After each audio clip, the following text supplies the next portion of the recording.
Tudo bem, Rondônia? Tudo bem, Porto Velho? Está no ar o programa do Fogaça. E o programa do Fogaça de hoje traz aí a coletiva do governador Marcos Rocha, juntamente com o prefeito Wildon Chaves, aqui da capital, aonde não foi descartada o lockdown, ou seja, fechamento de algumas cidades. As cidades aí que estão com o número de coronavírus aumentando a cada dia, 100 e poucas pessoas por dia, a mais a cada dia, é a cidade de Porto Velho e a cidade aí de Ariquemes, com número menor, mas está aumentando a cada dia. Lembrando aí que o que ele levou esse número foi festa, a famosa Corona Fest, que foi as 2 ou 3 festas aí, que foi apelidada assim.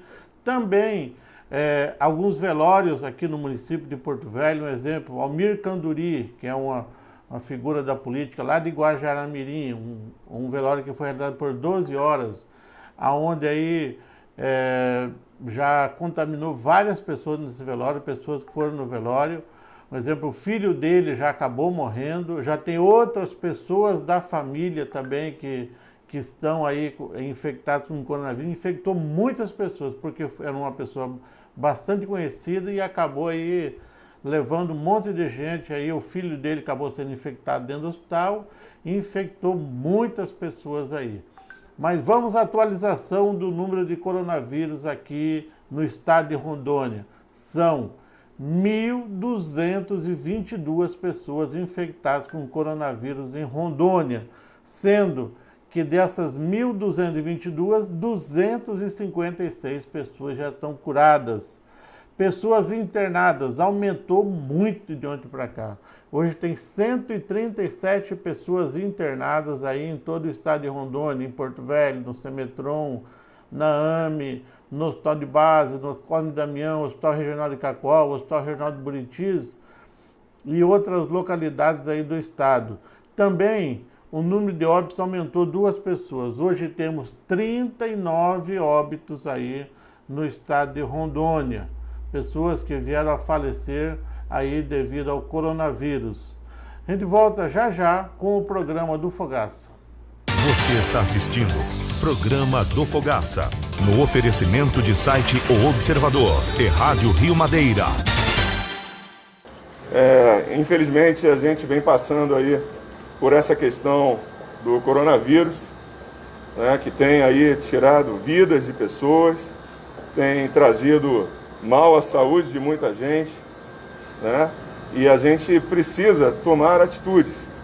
Desde o início, o governo do estado vem trabalhando no sentido de fazer com que nós tenhamos todos os meios necessários para atender a quantidade de pessoas contaminadas e que precisem de leitos e precisem dos medicamentos adequados. A gente vem lutando junto com os nossos secretários, eu estou falando aqui pelo governo do estado, mas não é diferente também do município. Está aqui o prefeito Wildon ao meu lado, Wildon Chaves, obrigado pela presença. Nós estamos trabalhando juntos nessa situação de conter. Infelizmente, algumas pessoas, por irresponsabilidade, participaram de festas, participaram de encontros em suas casas. Infelizmente, houve também um velório que reuniu muitas pessoas por muitas horas. Quanto tempo? 12. Por 12 horas de velório. E lá se constatou também posteriormente, infelizmente, o filho, né? O filho da pessoa que estava sendo velada faleceu. Também tem mais parentes que estão doentes. Então, nós precisamos entender que não é uma brincadeira.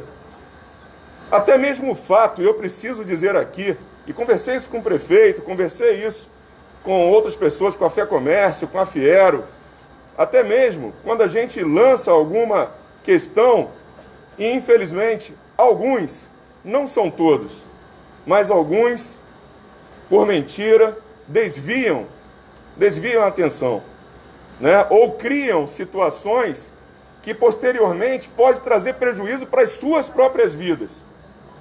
Por eu falar isso, inclusive teve um sitezinho que disse que eu estaria, que eu estaria suspeito de coronavírus. Eu falei que teve gente, infelizmente, da equipe, assim como deve ter tido da equipe dos senhores também, talvez, que tenham contraído a doença. E isso é problema? Eu estou suspeito de coronavírus? Né? E aí falaram que eu, suspeito de coronavírus, estaria jogando praga, né? Teve até isso, né? Nos jornalistas. Eu não fiz isso, não faço. Primeiro, porque eu sou um cristão. Segundo, porque isso é uma falta de respeito. Mas eu estou falando com as pessoas de bem. Aqueles que realmente levam a informação verdadeira, aqueles que querem fazer com que o nosso Estado saia desse caos. Ora, mas vamos lá. Todas as ações possíveis nós estamos adotando. E a Secretaria de Saúde vem atuando no sentido de conseguir todos os meios e, inclusive, de conseguir a questão dos leitos necessários. Perdemos, por irresponsabilidade de alguns, que não são do governo, a possibilidade de contratar um hospital que tinha 50 leitos, 173 profissionais de saúde, toda a estrutura de hemodiálise, estrutura para também atender possíveis paradas cardíacas, enfim, UTIs, tudo, serviço de limpeza, medicamentos.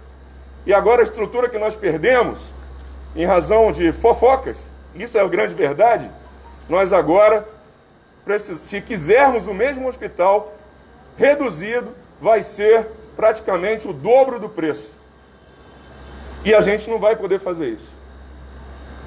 Então, parabéns aos que trabalharam contra a população, levando mentiras. Parabéns, porque vocês, essas pessoas, elas serão responsabilizadas por questões que venham a trazer problema para a saúde da população. Parabéns. Parabéns pelo mal que vocês fizeram. É uma vergonha. Não estou falando vocês, estou falando quem fez, tá? Então, o que eu quero dizer aqui a todos é o seguinte: fizemos tudo o que é possível. Infelizmente, nem todos da sociedade acatam as orientações que existem no decreto. E são coisas simples. Manter a distância de 2 metros, lavar as mãos, usar álcool em gel nas mãos, ter cuidado com a higiene. Quando entrar em casa, quando entrar em casa, colocar um pano com água sanitária, pisar ali, esfregar os pés, não entrar com os pés sujos dentro de casa, com os sapatos. O uso de máscaras, chegar em casa, botar a roupa para lavar, tomar banho. Ora, se todos nós fizermos isso, a gente vai conseguir ter um controle maior do coronavírus, do Covid. E assim a gente vai proteger as pessoas que a gente ama, proteger as nossas vidas e proteger pessoas que a gente nem conhece, ou até mesmo aqueles que criticam. Então é uma questão de cuidado, de respeito ao próximo, que muitas pessoas falam, mas só falam, mas não cumprem.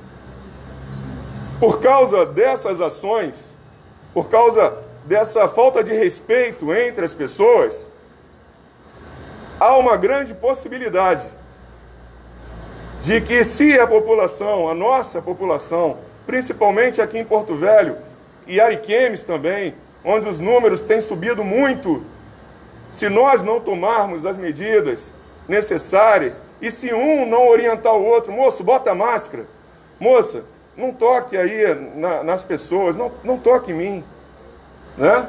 Se fizer isso, a gente vai conseguir, pelo menos, tentar reduzir o número que caiba, o número de infectados e o número de doentes que precisem de leitos e que caibam na quantidade de leitos que a gente tem conseguido aí com o trabalho árduo do Dr. Fernando Máximo, nosso secretário, o trabalho árduo da nossa equipe de saúde, e também o trabalho árduo do prefeito, da equipe de saúde da prefeitura. Senão a gente não vai conseguir e vai chegar um momento, e eu peço que sejam justos.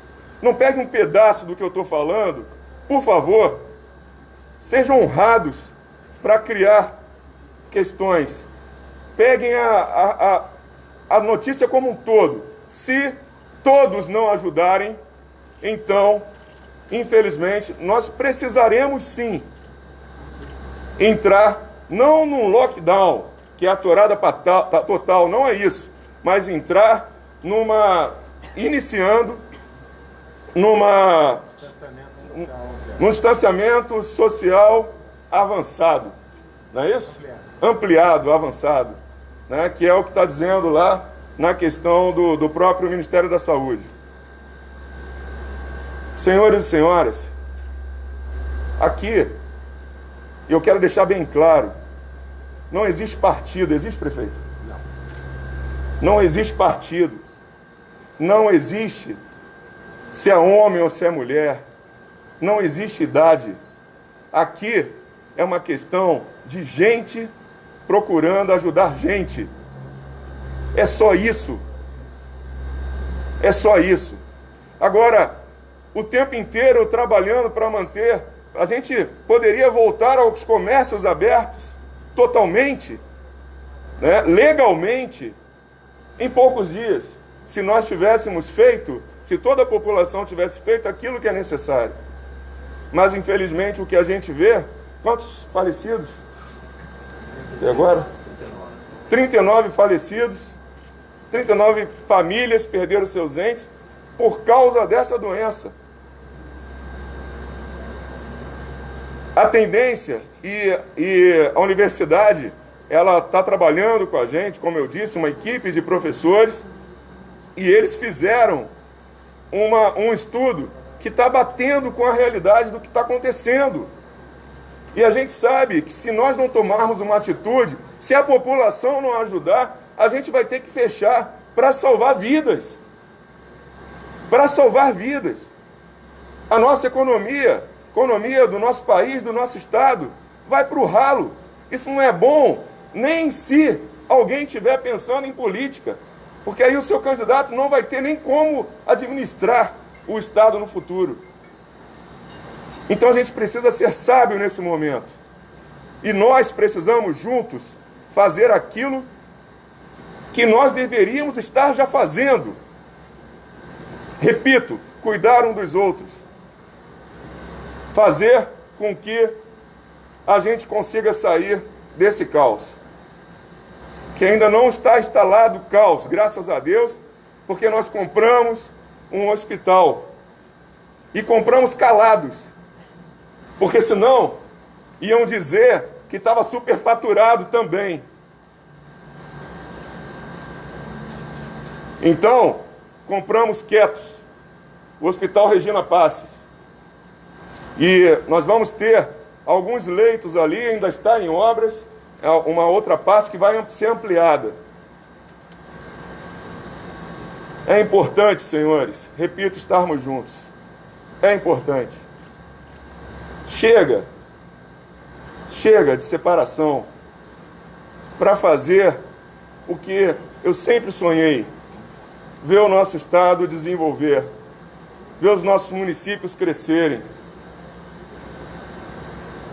É isso que a gente precisa. Então, nós vamos, em breve, fazer uma apresentação para todos os senhores, mas eu quero honrar aqui o nosso prefeito também, pedir que o prefeito também se pronuncie, que se nós não conseguirmos cuidar agora, a partir desse momento, se a população não tiver o cuidado, você vai ali no espaço alternativo, lota, você vai na praça ali do skate, lotado de crianças, todos sem máscaras. Aí chega o pessoal para avisar, o pessoal até sai e depois volta. Isso é irresponsabilidade. E nós precisamos ter juízo nesse momento. Tá, prefeito, por favor. Boa tarde a todos. Esta coletiva de imprensa governador do estado, prefeito da capital, tem um simbolismo muito grande. Isso significa a união dessas duas esferas de poder para o combate a um inimigo comum, a um inimigo que está nos causando muitos problemas. Reconheço, como parte da fala do governador, que o governador e o prefeito e as autoridades de saúde não vão resolver os problemas desta crise do coronavírus sem o apoio da população. Enquanto a população de Porto Velho não se envolver com seriedade e compromisso, nós não vamos conseguir avançar no combate a esta epidemia. É inarredável a necessidade do compromisso do povo de Porto Velho neste combate. Nós já estamos completando quase que 2 meses de isolamento social parcial. Esta crise já era para ter sido resolvida. Não era para nós estarmos hoje com mais de 1.000 infectados, quase 40 mortes. E por bem ou por mal, na alegria ou na tristeza, esta questão vai ter que ser resolvida. Se nós não adotarmos efetivamente estas medidas, nós teremos que caminhar para o lockdown. E aí é pior. É a paralisação total. Nós não temos outra opção. A nossa opção é vencer esta batalha. E por isso que nós estamos juntos, Governo do Estado, Secretaria de Estado da Saúde, Secretaria Municipal de Saúde, porque as nossas atuações são complementares. Nós temos necessariamente que caminhar juntos. A Prefeitura está alocando também um hospital, com aproximadamente 50 leitos, para somar, junto com a Secretaria de Estado da Saúde, na disponibilização de leitos intermediários. É bastante provável que até o final da semana que vem essa negociação já esteja concluída. Espero que nenhum lua preta que atrapalhou a sua negociação, governador, apareça para atrapalhar a nossa. Exato. Mas eu acredito que vai dar certo e a população precisa dessa retaguarda. É fundamental esse envolvimento. Sem isso, nós não vamos resolver esse problema de uma vez por todas. Estas medidas que vão ser apresentadas agora, na sequência, eu já tive a oportunidade de ter acesso à apresentação que o secretário Luiz Fernando e o secretário Júnior Gonçalves nos fizeram agora há pouco. Em 30, 40 dias, essa situação pode estar resolvida. É melhor já fazer o que tem que ser feito de uma vez só, para que a economia volte a rodar, para que as nossas vidas comecem a voltar ao normal. Durante muito tempo nós ainda vamos ter que, no pós-crise, nós vamos ter que continuar com essas proteções também. Concordo. Até que a vacina seja descoberta. É isso mesmo. Então, isso vai demorar muito. Agora nós temos que sair da crise. Nós estamos caminhando para um colapso da nossa estrutura hospitalar. Se não agora, imediato, mas pelas providências que estão sendo tomadas, já foram tomadas pelo governador e pela equipe, e também estão sendo adotadas pela prefeitura. Isso vai nos dar um fôlego, mas não vai resolver o problema. Se a população continuar não colaborando, nós vamos realmente passar a viver tempos muito sombrios, muito difíceis. É possível reverter essa situação ainda aí nas próximas semanas, desde que cada um faça a sua parte. Obrigado. Obrigado, prefeito. Então, senhores, senhores entendam a nossa agonia, tanto a minha como o prefeito, é porque nós estamos imbuídos, todos nós aqui, de fazer a proteção da população, e a gente não quer que nossos hospitais cheguem a ter que escolher, os nossos médicos, escolher quem vive e quem morre. A gente não quer chegar a esse ponto, como vários lugares do mundo chegou. A gente quer, na verdade, ter a nossa população vivendo feliz. E isso é muito sério. E nós precisamos do apoio de todos os senhores e senhoras. Precisamos dos senhores levando a verdade. Não levando segundas intenções, maldades, mas levando a verdade do que deve ser falado para a população, para que você também seja usado como uma das pessoas que ajudou a evitar a contaminação da nossa população e a salvar vidas. Você pode ter duas histórias. A história que você contribuiu para destruir vidas ou a história que você contribuiu para ajudar vidas. Então, como eu disse, não existe partido aqui. Agora somos todos nós que temos que trabalhar juntos para poder fazer com que a nossa saúde fique adequada e que a gente tenha os meios necessários para atender os possíveis doentes e que em breve nós possamos, enfim, nos abraçar, possamos comemorar uma vacina e a saúde da nossa população contra essa doença. Ok? Então, muito obrigado. Nós vamos, a qualquer momento, antes de mais nada, hoje eu fiz uma reunião com o Dr. Marcelo Tomé, da Fiero, também com o Júlio Gasparello, da Fé Comércio. Eu expliquei para eles sobre a questão, talvez, da necessidade de nós fazermos uma paralisação mais intensa, uma fiscalização mais intensa, inclusive. E eles pediram, né, a possibilidade de poder eles também se comunicar ainda mais com todos, para ajudar na redução, inclusive com mídia, para ajudar na redução da infecção. Então eu falei, vamos manter assim. Eu queria muito estar agora nesse dia, no Dia das Mães, queria muito ver pessoas comemorando agora os Dias das Mães. E eu vinha com essa meta lá atrás, sem máscaras, em suas famílias. Mas, infelizmente, ainda não vai ser possível. Não vai ser possível porque, infelizmente, muitos ainda não entenderam a gravidade da situação. Mas os senhores terão a oportunidade agora de ver o plano, de entender ali no 9º andar como ele vai, no 9º andar, né? Como ele vai funcionar. E eu peço que os senhores nos ajudem a levar a população, repito, para que entendam o funcionamento. Eu estou preocupado com as empresas que, porventura, precisem fechar as portas, porque vai gerar desemprego.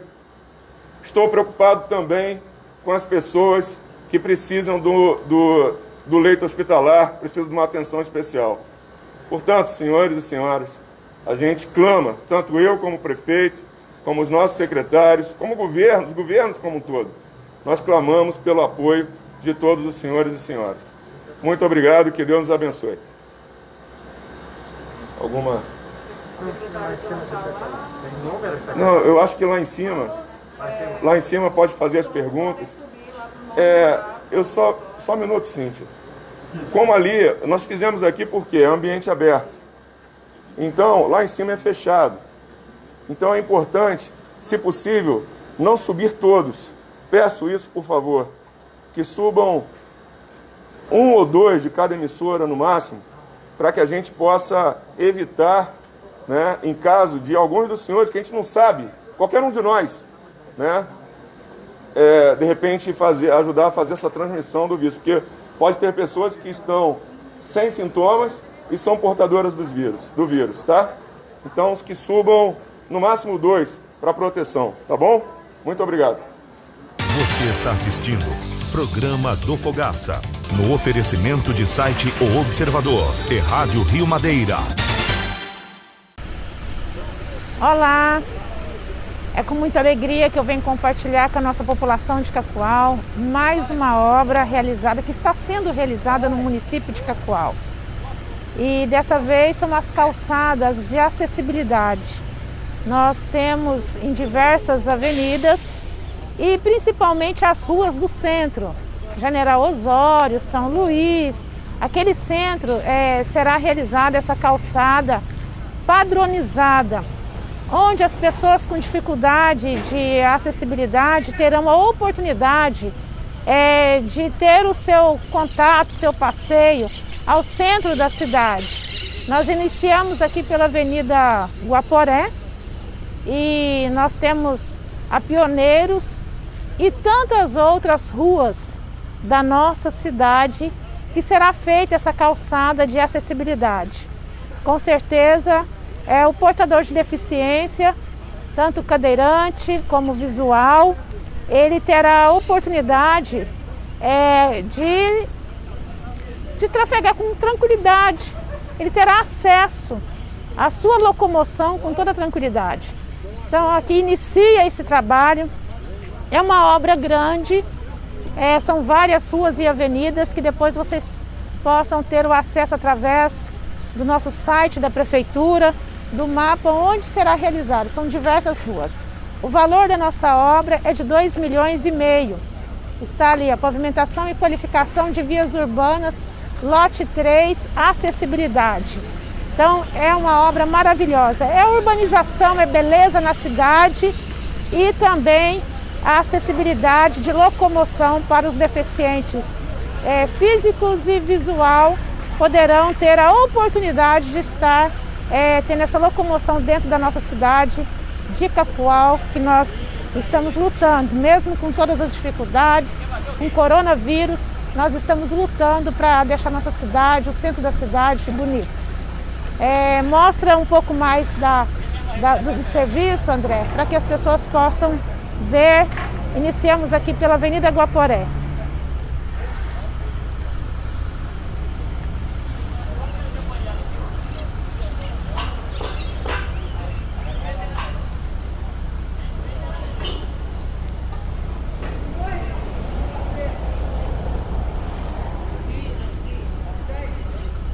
Que maravilha! É uma grandiosa obra.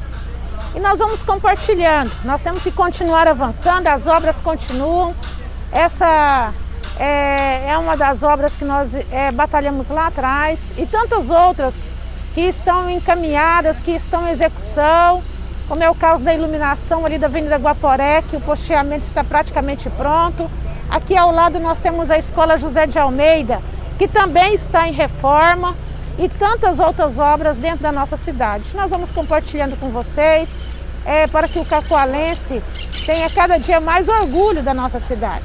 Um abraço, até a próxima.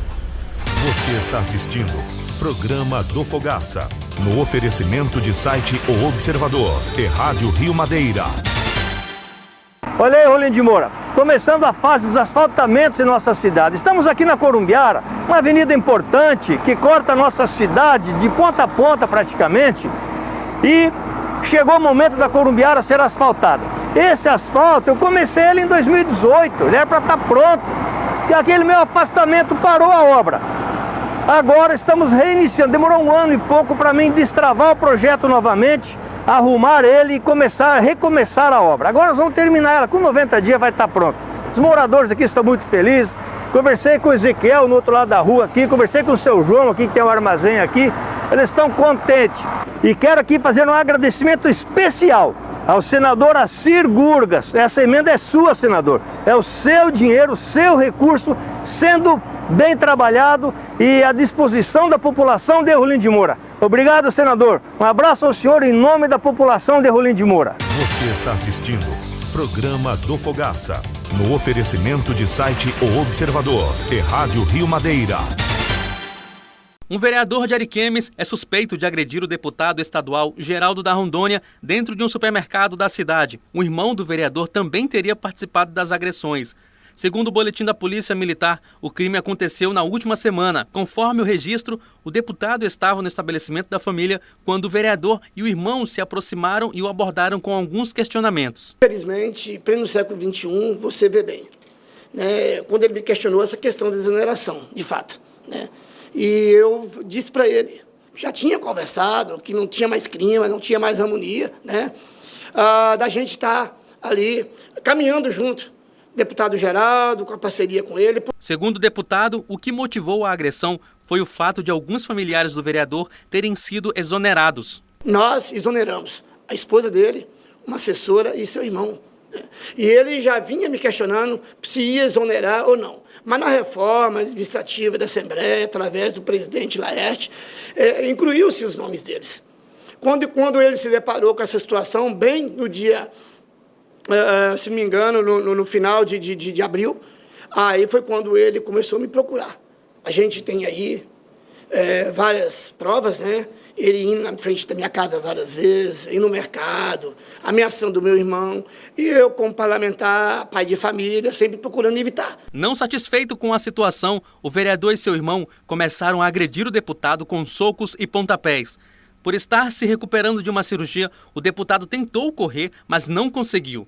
Um segundo vereador que estava no supermercado tentou ajudar o deputado, mas não conseguiu impedir as agressões, que foram contidas por outras pessoas presentes. Esse crime que ele praticou é grave, né? Ele me ameaçou, eles me violentou, né? Ou seja, me agrediram. Os dois, sem dúvida. E ele usa esse irmão dele como uma espécie de ameaça mesmo. Tipo assim, o irmão dele como se fosse um escudo para ele. O vereador envolvido no crime é Renato Garcia, que após sair do comércio ameaçou o deputado de morte. Me ameaçaram, que usaram os seguintes termos. Eu estava tão assim nervoso, né, aflito e com medo. Usaram o termo seguinte, que dessa vez não vieram preparados. Mas a próxima vez eu podia me preparar, que eles já vinham preparados para mim. O parlamentar foi até a Unidade Integrada de Segurança Pública de Ariquemes para registrar a ocorrência. O caso está sendo investigado. Você está assistindo Programa do Fogaça, no oferecimento de site O Observador e Rádio Rio Madeira.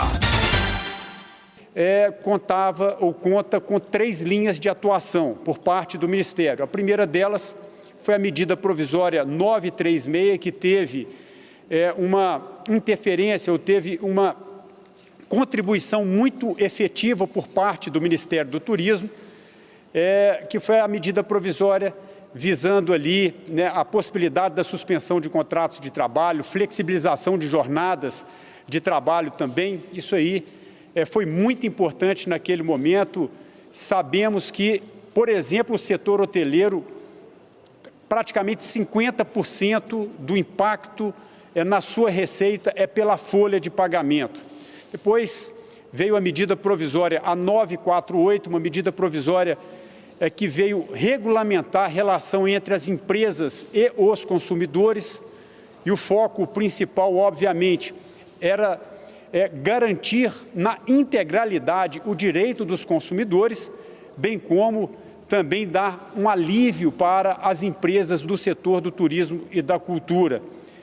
Como eu disse em uma entrevista coletiva passada, seria catastrófico exigirmos das empresas que se viram com fluxo de caixa a zero, que fizessem o reembolso imediato aos consumidores. Portanto, essa medida provisória 948, ela estabeleceu um prazo de até 12 meses após o fim da pandemia, para que as empresas pudessem ou prestar o serviço contratado ou pudesse fazer o próprio reembolso aos seus clientes, mas aí sim com uma certa correção monetária.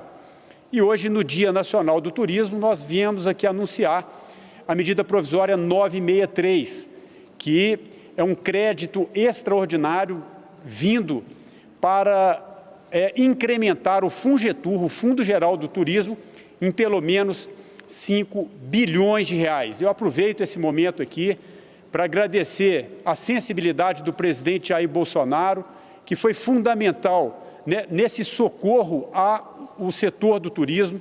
Eu disse aqui em entrevistas coletivas passadas que nós tínhamos plena consciência de que o crédito não estava chegando na ponta.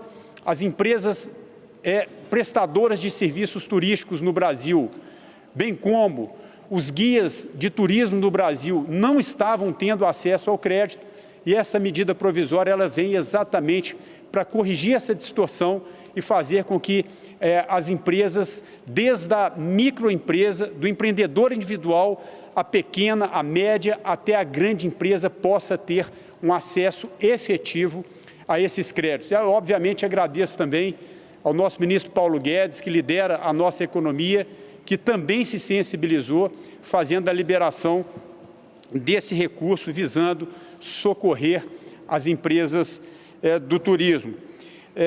O valor, como já disse aqui, de 5 bilhões de reais, ele será dividido com pelo menos 80% para as micro, pequenas e médias empresas. Nós sabemos que o turismo brasileiro ele é realizado na sua proporcionalidade em 80% por essas micro, pequenas e médias empresas, e os outros 20% desse recurso serão utilizados ou disponibilizados para as grandes empresas.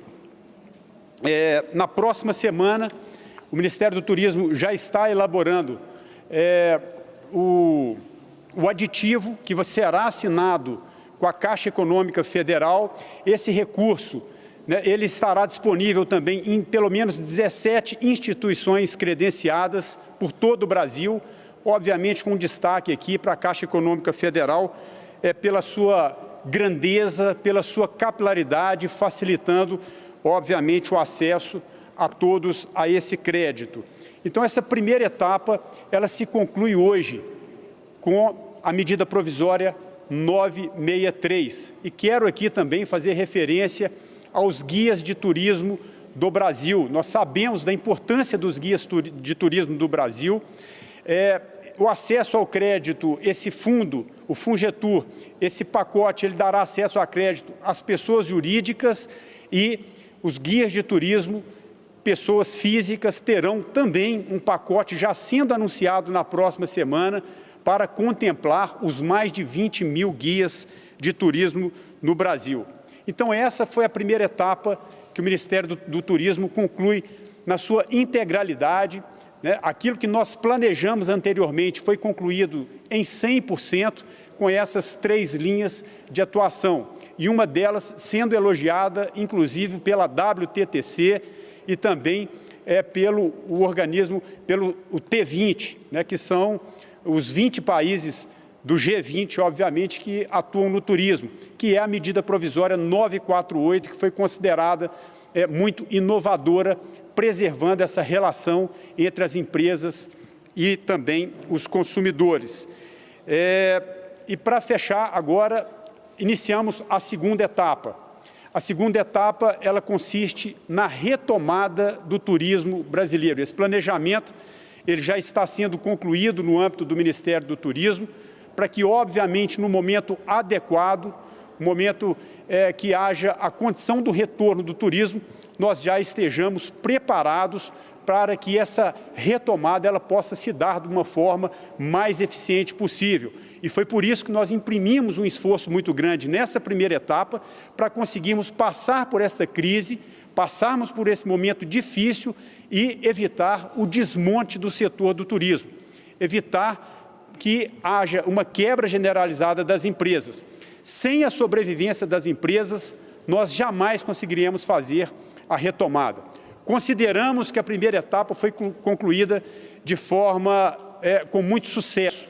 A segunda etapa, como eu bem disse, é que essa retomada do turismo, nós já temos um planejamento praticamente pronto, que passa, por exemplo, por uma grande ação de promoção nacional do turismo, sensibilizando a todos os brasileiros que, no momento oportuno, adequado, que o turismo retomar, eles possam privilegiar os nossos destinos nacionais. O Brasil hoje ele está em segundo lugar no planeta, com o país de maior recursos naturais do mundo. Existem também estudos que nós já temos acesso, que nessa retomada do turismo os principais destinos a serem procurados pelas pessoas serão o turismo rural, o turismo de natureza. Portanto, nós queremos fazer essa grande ação promocional no Brasil, conscientizando o brasileiro que será muito importante que viajemos aqui de forma doméstica no nosso Brasil. Além de conhecermos as nossas belezas, nós vamos dar a oportunidade de gerar emprego, gerar renda para a nossa população. Então, esse é um ponto fundamental. E agora, para essa retomada, o Ministério do Turismo, nós também elaboramos um selo de biossegurança para o turista. Esse selo, ele visa contemplar ou credenciar alguns segmentos do turismo para que os turistas eles possam entender que naquela localidade existe uma responsabilidade de higiene, de prevenção em relação ao Covid-19. Então, esse selo ele vai servir para que a gente possa fazer esse reconhecimento em vários segmentos do turismo no Brasil, dando mais segurança aos turistas brasileiros. Então, esse selo ele já está também finalizado. Isso aí foi um trabalho, né, junto, um protocolo de utilização desses estabelecimentos feitos em parceria com a Anvisa. Quero também aproveitar a oportunidade, agradecer, né, o Ministério da Saúde, através da Anvisa, que nos auxiliou para que essa retomada, esse retorno do turismo, ele possa se dar de uma forma consciente e mostrando que as empresas no Brasil que forem adeptas a esse selo, certamente vão oferecer uma segurança e uma confiabilidade melhor em relação à prevenção do Covid-19. Mais detalhes deste selo, obviamente, será anunciada na próxima semana. Muito obrigado, é isso que a gente tem para anunciar no dia de hoje em relação a essa etapa de sobrevivência e retomada do setor do turismo. Vamos abrir para as perguntas. Primeira pergunta, Daniele Popov, TV Brasil. Boa tarde, Daniele. Tudo bem?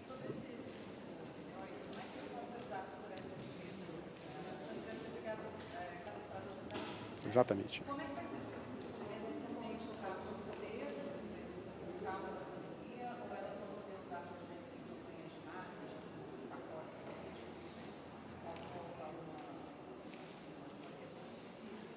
Tá bom, Daniela. Esse recurso ele é de livre utilização da empresa. Ele pode ser utilizado ou para capital de giro, ou para compra de equipamentos, ou para reformas.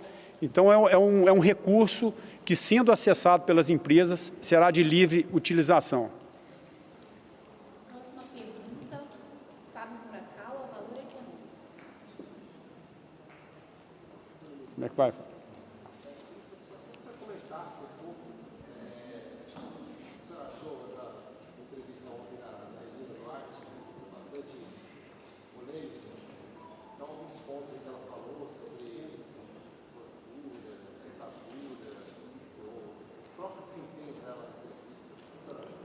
Fábio, olha só, com todo respeito a você e a toda a imprensa aqui, a gente está aqui para trazer informações importantíssimas para um setor que abriga mais de 7 milhões de empregos, um setor que impacta em mais de 8% a nossa economia.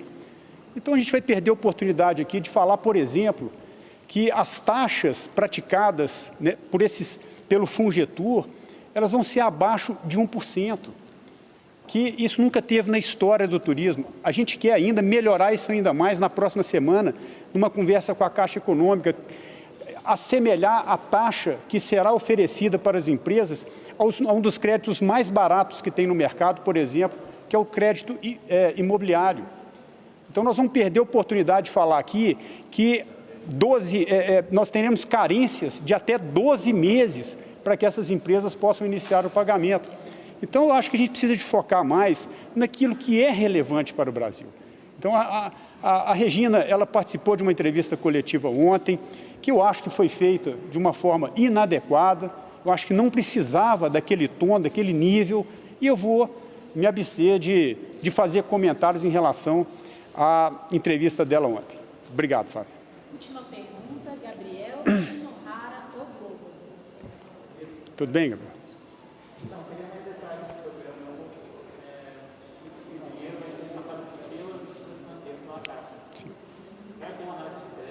Sim.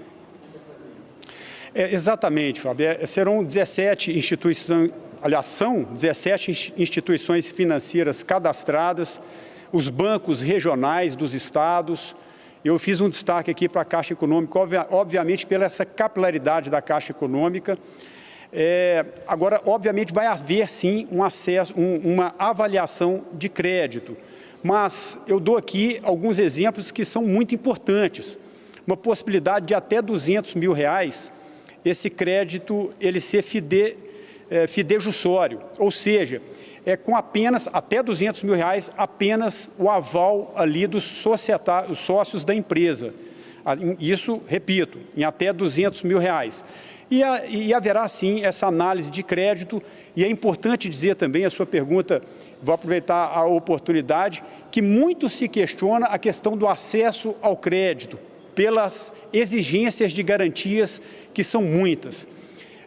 O Ministério do Turismo, através do Fungetur, então, entrou no compartilhamento desse risco, em 25% do compartilhamento desses riscos, com as instituições financeiras, exatamente para que a gente possa flexibilizar a exigência de garantia, que ela não seja tão exacerbada como tem sido os créditos normais. Então, o Ministério do Turismo entra com um percentual aí no risco para que a flexibilidade de garantias possa facilitar o acesso de crédito às empresas. Qual é o limite por empresa, tamanho de empresa, ministro? Aí esse detalhamento, eu vou pedir que acessem o site do Ministério do Turismo. Lá está detalhado, com uma riqueza muito grande, todos os critérios, os limites, empresa por empresas, pessoas jurídicas, pessoas físicas, estará tudo lá no Ministério. Muito obrigado.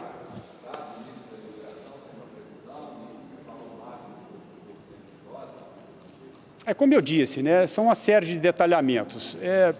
Por exemplo, até grandes empresas teriam acesso até 30 milhões de reais. O guia de turismo, por exemplo, um acesso até 5 mil reais. E aí são vários segmentos, são mais de 53 segmentos, cada um tem ali o seu critério de avaliação na concessão do crédito. Muito obrigado, gente. Um abraço. Obrigado.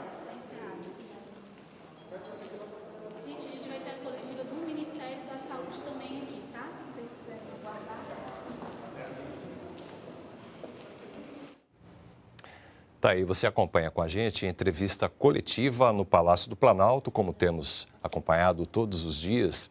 Ministros de diferentes pastas atualizam o público, a sociedade, em relação às medidas que estão sendo adotadas para o enfrentamento ao coronavírus no Brasil.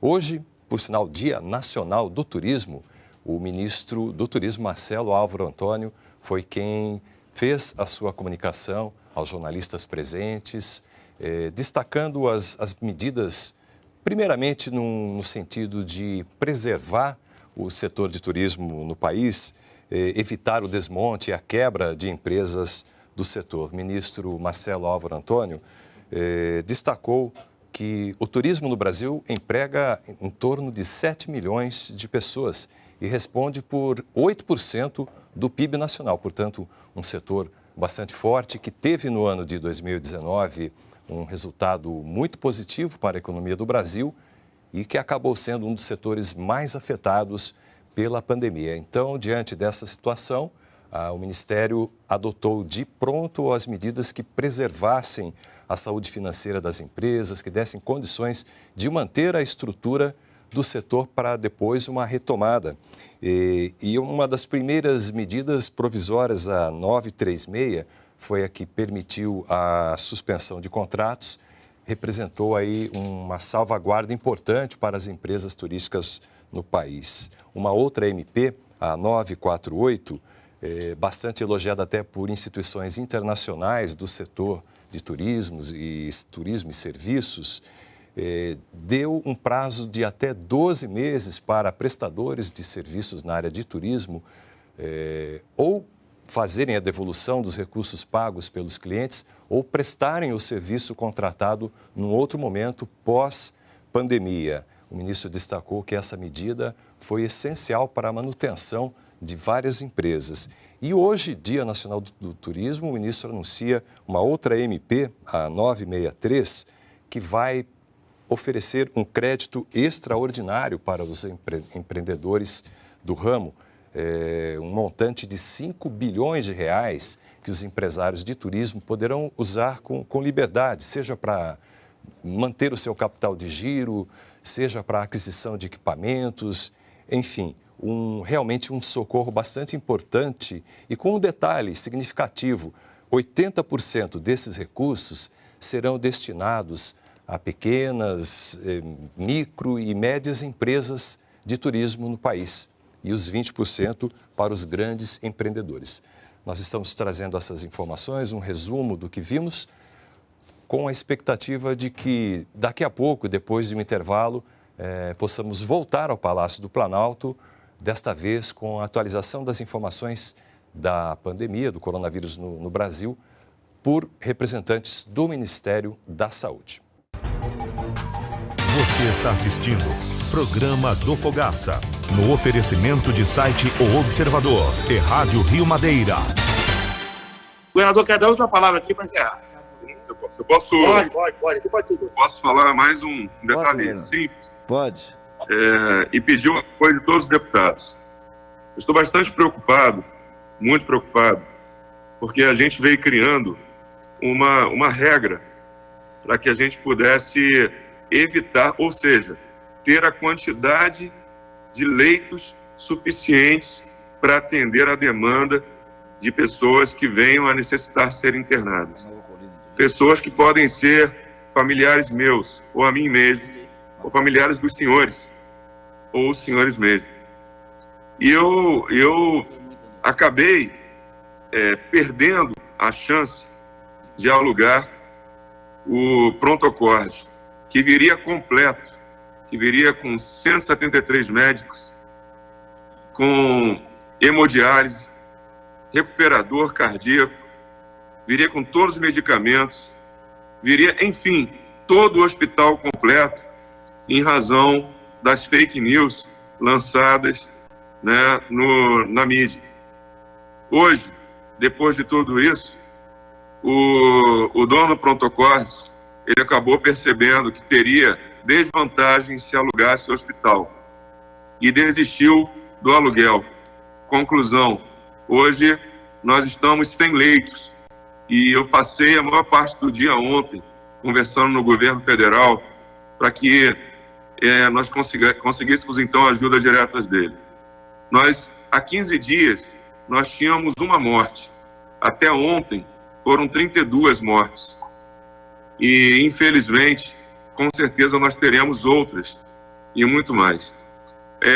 Até o dia 10, a previsão, ontem estavam 943 infectados. Até o dia 10, a previsão é de 1.900 e poucos infectados. E o estudo agora que foi feito, está sendo acompanhado por nossa equipe da UNIR, está batendo. Então, eu preciso da ajuda de todos os senhores, porque hoje, pela primeira vez, nós estamos, de verdade, praticamente sem leitos de UTI, sem respiradores. E nós poderíamos ter tido isso daí, né? Então, eu estou bastante preocupado e isso pode arrasar o nosso Estado. Arrasar mesmo o nosso Estado. Eu sei que uns têm ideia de bloquear tudo, outros têm ideia de liberar tudo, mas porque uns têm medo de não trabalhar e perder seus recursos, e outros têm medo de trabalhar e perder a vida. Quem está certo nessa história? Não existe um posicionamento certo, porque também quem não trabalhar pode perder a vida também, né? Então, o que eu peço a todos é que nós estejamos alinhados no nosso discurso, né? Porque o sofrimento, aqui eu tive a oportunidade de falar para o deputado Laerte Gomes ontem, o sofrimento que eu estou tendo para poder administrar esse caos é muito grande, E preciso falar aqui em relação à Energisa, porque eu recebi algumas perguntas em relação à Energisa. Eu já dizer, o governador quer beneficiar, tirar dinheiro, dívida da Energisa. Não é isso. Mas olha só, conversando com o deputado Laerte Gomes, ideias foram surgindo. Por que não também melhorar, dar a mesma quantidade de desconto para aqueles que estão em dívida com a empresa, pela empresa, né? Mas, além disso, senhores, a maior parte da dívida que existe, que é uma dívida antiga, 20 anos, que a gente não tem nem previsão de quando vai julgar, poderia ser, e podemos perder na justiça, ainda tem isso, poderia ser utilizada sim para poder salvar vidas aqui no nosso estado. E aí a gente só vai ver, na verdade, né, o problema que está sendo gerado, aqueles que estão criticando a ação, quando alguém da família dessas pessoas perder a vida. Aí vai falar, nossa, aí não, eu já sei que vão culpar porque não tinha leito. Né? A culpa vai ser sempre de alguém. Tá? Vão culpar quem não tinha leito. Então, eu peço, por favor, é uma questão humanitária, uma questão de saúde pública. Esses assuntos são muito importantes e eu peço a ajuda dos senhores. Eu não estou preocupado agora se a população, parte da população, vai criticar que eu estou querendo beneficiar a Energisa. Eu estou preocupado em salvar a vida dessas pessoas também que vão criticar. É a maior preocupação. Se tiver que jogar a culpa para mim, jogue. A minha preocupação é cuidar da saúde das pessoas. É essa a minha única preocupação. Porque se faltar leitos, vão dizer que foi o governador. Se construir um hospital de campanha, vão dizer que o hospital de campanha é desnecessário. Como disseram para os pronto-socorros. Então, peraí, a gente vai trabalhar porque é o certo, vamos fazer o que é justo e certo, ou vamos fazer para poder atender, de repente, a um entendimento que está equivocado por parte de alguns da população, que estão colocando os insights e, de repente, não ter a chance de salvar o filho, a filha, a mãe, o pai, dessas pessoas do site mesmo, que estão divulgando essas inverdades. Tá bom? Que Deus abençoe. Dizendo aqui que eu dou muito valor a todos os senhores, dou muito valor mesmo. Por quê? Porque eu sei que o trabalho também não é fácil. Sei que o trabalho não é fácil. Que Deus abençoe e nos proteja, né, desse coronavírus. E ajudem, por favor, os prefeitos das regiões dos senhores, porque eu sei na pele o que eles sentem.